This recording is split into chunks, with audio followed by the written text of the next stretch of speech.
What up, Long Beach? Welcome back to your home for everything local sports. It's JJ. And Mike. And this video is brought to you by Naples Rib Company, the perfect place to cater your team's next event. It is San Gabriel Valley League week for local football. The SGVL will be decided this Friday. We had this Friday circled before the season even started. It is Paramount and Gar, both 3-0 in league, and Downey and Warren in their crosstown rivalry. Well, and that one's always fun. Do not sleep on the Downey-Warren game because we kind of weren't aware of what a big deal that was until we started covering the Press Telegram a few years ago. I remember JJ just texting me going, Mike, it's nuts here. It's sold out. People are going crazy. It means a ton in the city of Downey. It was nuts an hour before the game. These people were ready to go. Warren beat Downey in that game for the first time since 2009, and then Downey came back and won an epic last year. This year, Downey trying to keep itself going now with an open chance for that share of the league title and go into the playoffs. But Warren is right there ready to make some noise. They've got a lot of guys who have put up a lot of great statistics this year.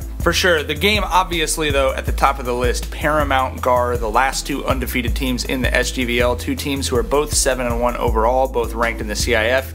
Gar riding a 6-game win streak, Paramount riding a 7-game win streak. This is about as big as it gets in the SGVL, a league that's kind of been known for three-way championships. You don't necessarily usually get this kind of a championship game between two undefeated teams with everything on the line. So I'm excited. I think there's a lot of hype around this one, and we're hoping to see a good one. It's also very strange that it's not the classic SGVL matchup. This league has been dominated by defenses. It's really been the best defense is in the best position to win the league each and every year. The last few years, that has been Downey. The Vikings have a share of the last 6 league titles, but the league title has been shared in 4 of the last 6 seasons. Gar hasn't won it in more than a decade. Paramount has shared the title a few times, but hasn't won it on its own in more than a decade. So these are two teams that can actually put themselves on the top of the league by themselves, something they haven't done in a really long time. So obviously a lot to be excited about there for the SGVL. The Moore League also with, to me, maybe the biggest game of the week, and it's a bummer. It's not under the Friday night lights, it's under the Saturday morning sun, but it'll be 11 a.m. at Veterans Memorial Stadium, where Wilson and Milliken are playing a huge game for second place in the league. The game at Vets due to the construction going on at Wilson, where they're putting in the all-weather track and the turf field. Poly is playing at Vets on Friday night. I believe is Los Al there on Thursday night, and so obviously with LBCC also playing on Saturday, they just had to find a time to squeeze that game in, and they're going to do it Saturday morning, like we said, at 11 a.m. And I want to say that as many times as possible, because there should be a good crowd for this game, but it's obviously not the way it fits into your normal schedule. So Saturday, 11 a.m., if we could put that in flashing lights, we would in every article. Milliken, Wilson, the two teams right behind Poly in the Moore League playing for second and third place, basically. I can definitely see this matchup turning into the annual second place game in the Moore League. Recently, it was whoever Lakewood was playing. Now, I think with the success that Wilson has had under Mark Ziegenhagen and the way that Justin Utupo has been able to turn Milliken around in his first year, that this game, it's also at the end of the year, so that's important. This game could, I think, end up deciding second place in the Moore League for a few years to come. Sounds good to me. This is certainly one with a lot of speed and exciting stuff. Two very good young quarterbacks in Ryan Petway and Keanu Campbell-Caldwell. The other Moore League games, Poly hosting Lakewood on senior night at Vets Friday night, and then Cabrillo visiting Compton as the Tar Babes basically just try and get something positive going, because it's been a tough couple weeks for a team that looked like they were going to be maybe in this second place game. Go back to that Poly Lakewood game for a second. I am fascinated to see what's going to happen with Sebastian Kronberger, the leading rusher in the Moore League, going against that great Poly defense, because I think this is the best that either will see. This is definitely the best defense that Lakewood's going to play this year, and Kronberger might be the best running back that Poly's going to play before the playoffs. Hey guys, it's Julian. I'm here to talk about St. John Bosco. They're at Cerritos College to face Servite. Before we talk about Servite, really weird game last week at JH.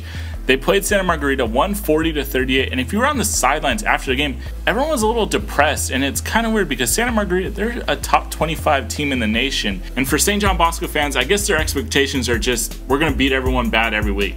Why would that be any different? I mean, that's what they've done the last few years. It's what they've done on their way to national championships and CIF titles. That's what Bosco has been, and now I think they're kind of dealing, much like a hangover after that Mater Dei game, kind of dealing with that to shake that off and then move forward. I think this week against Servite, a rout, a big win, a lot of points from Bosco could kind of take that taste out of their mouths so they can move on before these playoffs get started. But you're right, Julian, it is a strange situation at Bosco when they're not winning huge over what is arguably the best league in the country. And I think that game against Santa Margarita is the best example this year of how good this league really is. Santa Margarita got beat the week before that, and then they come back and they look like they could beat the number 3 team in Division 1. So Bosco, really, no matter who's lining up on the other side, if it's a Trinity League game, it's an opportunity for the Braves to build their confidence.